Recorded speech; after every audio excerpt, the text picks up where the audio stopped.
nga teew fii mooy ni jamono ji li ñu nemmeeku mooy ni daanaka lépp yokku na buñ ko waxee mu ne noonu fi mu jiitoo mooy ci courant bi ak coow lu mu indi woon gis nañ sax waa Ascosen benn jamono on n'a pas compris ñu bëri dañu jàppoon ne xeex bi jëm ci waa ñoo lànk askan wi wane ni waru mën a yokk dinañ gis xëy na yéen ñiy xeexal consommateur ngeen taxaw wane ni kat ñu ngi ànd ak yéen waaye dañu gis benn Momar Ndao génn feneen fuñ ko xaarul di expliquer lan moo indi position boobu noonu depuis boobu ba léegi varié nga si sa taxawaay wala tey la gën a dëggu ci wàllu tey la gën a dëggu ndax xam nga ñun fanweeri at ñi ngi xeexal askan wi te 2009 cas bu mel nii dafa am état bi nekk ci jafe-jafe ba ne il faut mu yokk courant bi ñiy yokk di yokk ba 2009 ñu ne leen yokk moom dootuñ ko dégg ngeen wax ko parce que juróomu at yi mujj yi li ngeen yokk ci consommateurs yi ndaw yi 49% la maanaam téeméer boo jël presque ñeent fukk ak juróom-ñeent lañ ci yokk te ñi nga xamante ni ñooy consommateurs yu mag yi 89%.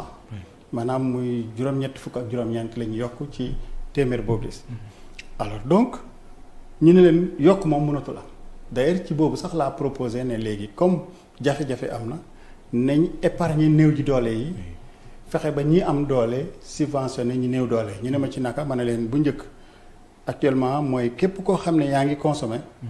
noo gën a consommer ñu gën laa wàññil mais dañ ko war a def ba nga xamante ne bii ñooñu ñuy wàññil muy patron yi néew ji doole yi di fay li gën a seer ñu def ko néew ji doole yi fay li gën a yomb ci lañ changé système bi ma ne leen koo xam ne li ngay consommer à peu près 250 kilowattheures la par bimestre mooy ne yow frigo nga am ak ay lampe rek kooku nekkul ku yàq courant kon ñooñu dañ leen indi ci première tranche bi ci lañ changé loolu mais bañ waxee ne bu kenn yokk état dafa dem ba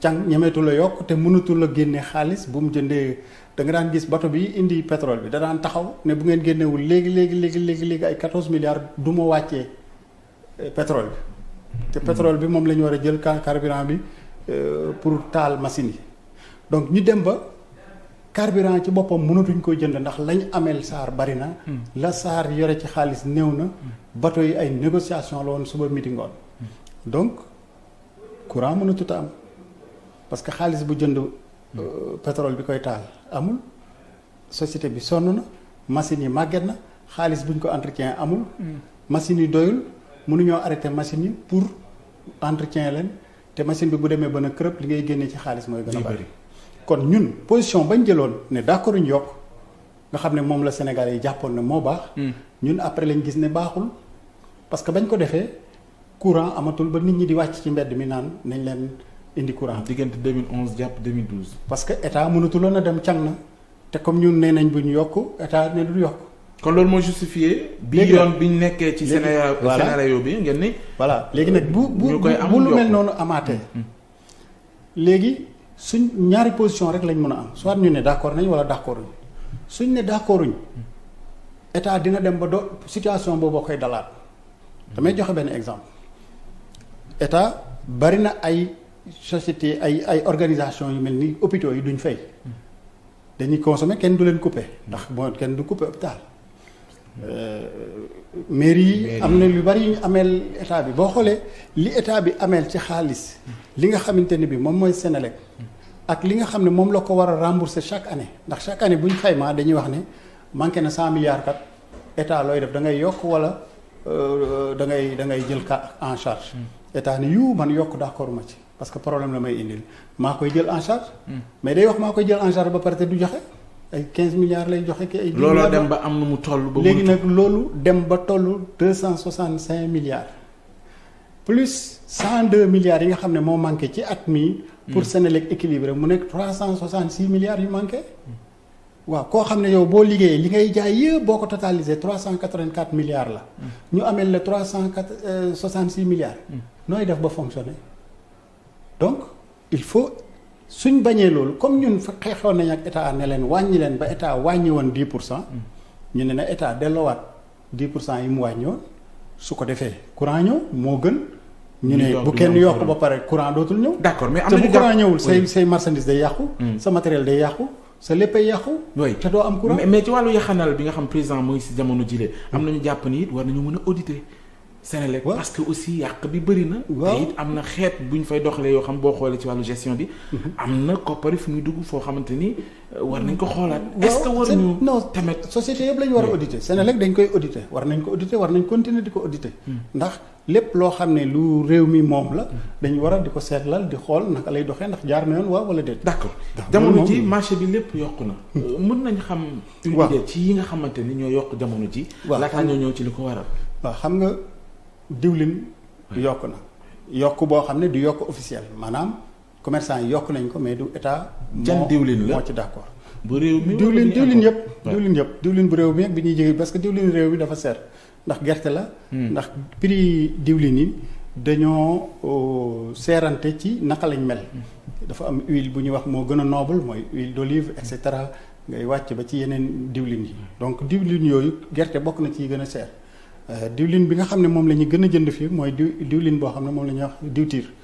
huile de palme la boo xam ne dañ ko raffiné. donc mooy tax mu yomb mais bu fekkee ne dafa dem ba mu jigee léegi importation yi comme loolu luy jógee bitim réew la. offre bi dafa tuuti prix yi gars yi dañuy commencer yégal prix yi bu fekkee ni ñu ko daan dédouaner di ko jaarale yenn yoon yi. léegi changé nañ nee nañ léegi da ngeen di dédouaner normalement prix bi day yéeg parce que nañ ko daan dédouaner ak la ca nekkoon comme ay yu sew.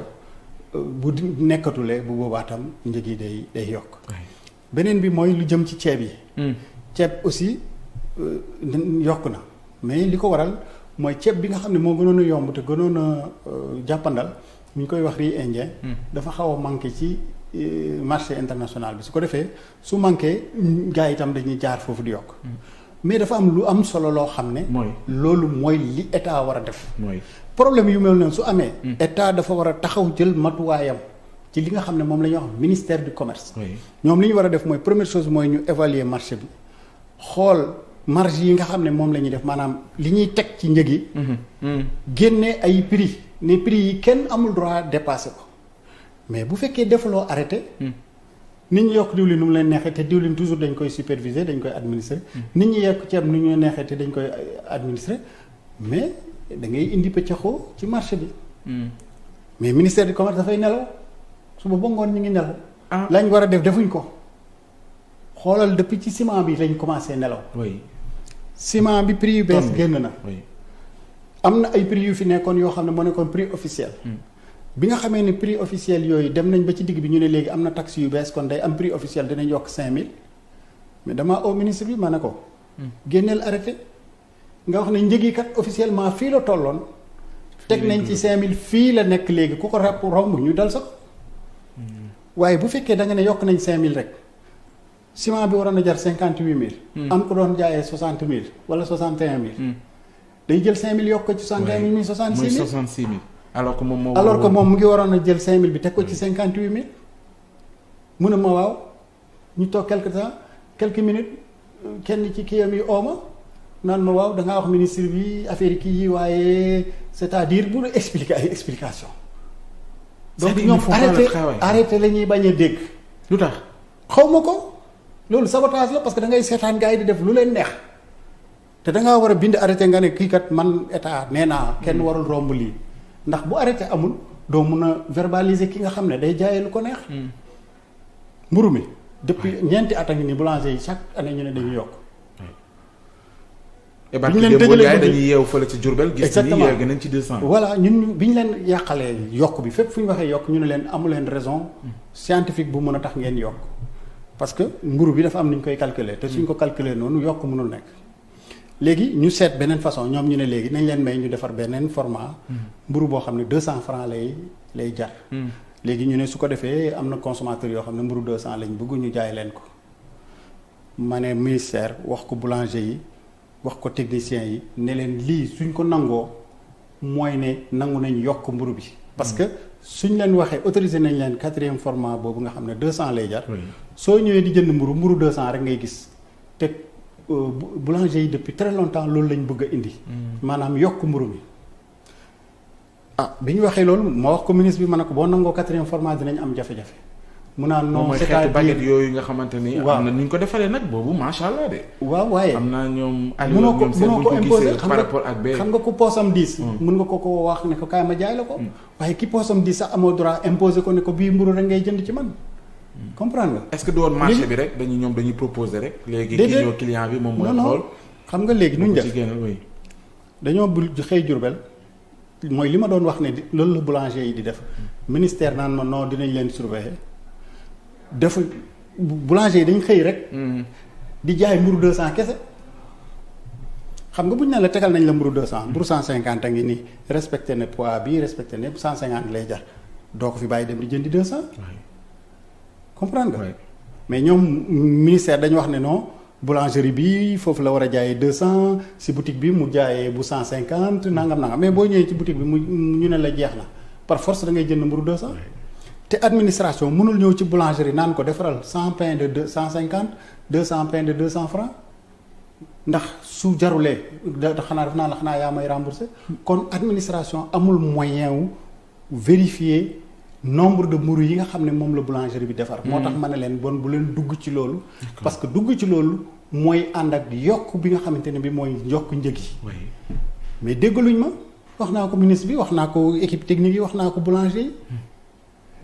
mais déggalu ma mooy lan xanaa dañu am ñoom yeneen agenda yu bokk. xaw ma yenn agenda parce que yaa ngi wax sànq ne dañuy nelaw. liggéey bi ñu war a def vérification ci marché agenda pour état faire en sorte que. exactement bañ di yokk nangam. lu tax parce que ñoom dañ ci nekk ay fonctionnaire seen agenda du agenda état ndax état moo ne. man damay maîtriser prix yi. kon bépp porte boo xam ne ba ma ko war a ubbi. pour prix yi yokk du ma ko nangu. kon ñoom agenda état defuñ ko beneen agenda lañ nekk mais du agenda état ndax agenda état daf ne nañ maîtriser inflation depuis 2012 ba léegi ñu ngi xeex prix yi pour bañ mu yëg. pourquoi ñoom ñuy ubbi ay porox ndol yoo xam ne ci la boulangerie yi war a jaar pour yokk pourquoi ñuy ubbi ay porox ndol yoo xam ne ci la cimenterie yi war a jaar pour yokk. ndax bañ waxee loolu ba ma waxee ne cimenterie yi li ñuy def nii c'est pas normal. nañ jël arrêté bi def kii bi et directeur du commerce intérieur dafa wax ne non soo defee loolu après dootoo gis ciment. te suba ga rek cimenterie yi ne ciment amatul parce que am na benn panne. xanaa kon loolu ñoom ñoo ko ubbi buntu. yow yaa war a surveiller pour gars yi indi ciment. nga ne non am na disposition yoo xam ne su ma ko jëlee ciment mun na dem ba dootoo ko gis mooy ne yaa ngi may gars yi buntu. bu fekkee ne tey jii jël nañ li nga xam ne mooy mburu mi mu leer leen ne 4e format bi ñuy wax suñ ko autorisé mooy yokk mburu pourquoi ñu koy autorisé la ma leen doon wax moom moo am. parce que dañ xëy boulangerie Diourbel yépp di def 200 il a fallu ñu dal seen kaw pour ñu dellu ginnaaw def nañ sax benn jour de grève. si 2e jour bi actuellement aujourd'hui le prix est revenu à 150 francs mais bu ñu noppi woon day continuer mais rax ci dolli ñu ne way ñun réunion yi amoon nañ fa représentant am nañ fa représentant mais ñun suñu représentant d'accordul parce que instruction yi ñu ko jox mooy loolu d'accorduñ parce que xam nañ fi gars yi jëm ak ñun. xam nga nit ki mën nga koo nax benn yoon mais doo ko nax ñaari yoon. ndax njëkkoon nañ def benn réunion yàgg na ci ay ci at ci ginnaaw. ñoom ñu ne nañ leen may ñu def format 200 francs bi. ma ne ministère du commerce déedéet bu leen may ñu ne nañ essayer nag gis ne dañoo koy yokk mburu yi. kon loolu dal nañu ba pare. bañ dund ko ba pare mais lu tax ñu koy nanguwaat.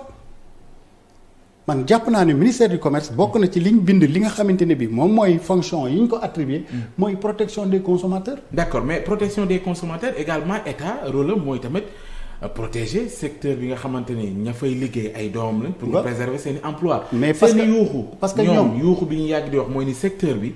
suñ ko bàyyee ni ci conditions yu nekkee ni mooy ni dañu nar a rey secteur bi. ñu bëri dañuy dem au chômage. non moo tax ñu bëgg ñu bàyyi leen xel est-ce que loolu di ngeen koy intégrer. non loolu waxi politique la. dama lay jox ci ay boulanger ci ay boulanger politique. waaw maanaam wax joo xam ne taxawul ci dara. boulanger yi ñun dañoo am benn commission technique boo xam ne boulanger yi dañ ciy nekk administration bi yëpp ñu calculer njëg yi. mburu yeeg yooyu yëpp xool mburu bi lan la war a jar. bañ fixé mburu bi boobu prix li nga xamante ne bi mooy farine bi 18000 lañ ko calculer gasoil bi. prix bi mu nekkoon mu ngi woon ay 700 et quelque 793 francs. c'était beaucoup plus cher et cetera yooyu yëpp ñu calculer loolu yëpp. ñu dawal tuuti njëgu farine bi wàcc ba 13500. kon kay normalement dañu waroon a wàññi njëgu mburu. ñu dawal tuuti gasoil di wàññeeku wàññi wuñ mburu. ñu dawal tuuti ñu wàññi courant 10% wàññi wuñ mburu. kon comprendre nañ ñu ne tey jii la nga xam ne moom lañ doon jaayee condition yañ nekkoon moment bi ñuy fixé mburu bi ak condition léegi yi dafa utee ba tax na ñuy perte mais perte ñu waaye buñ ko nee nii ci yokkute courant bi. non parce que yokkute courant bi dañ ko delloo niveau boo xam ne fa la nekkoon ba ñuy fixé prix mburu bi tolluwu fa sax parce que c'est moins de 10% yi fa mu nekkoon. kon ba ñuy fixé prix mburu bi ni courant bi doon jar moo gënoon a cher sax ni muy jar léegi malgré augmentation bi. waaw parce que 10% soo ko dindee ci dara mu des 90 ci 90 yooyu boo ci tegaatee 10% 99 ngay am doo am 100.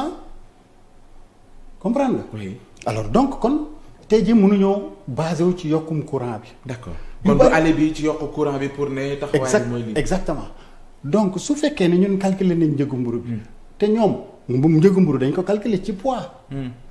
dañ la wax ne la baguette bi nga xam ne mooy peser 190 grammes mi ngi war a jar 150 francs CFA. d'accord mais boo peser baguette yi. ay 170 grammes lay peser. maanaam dafa nooy.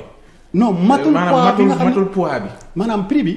ñun dañ ñuy nax suba midi ngoon ministère du commerce xam na ko te defu ci lim ci war a def. d'accord parce que toog naa réunion.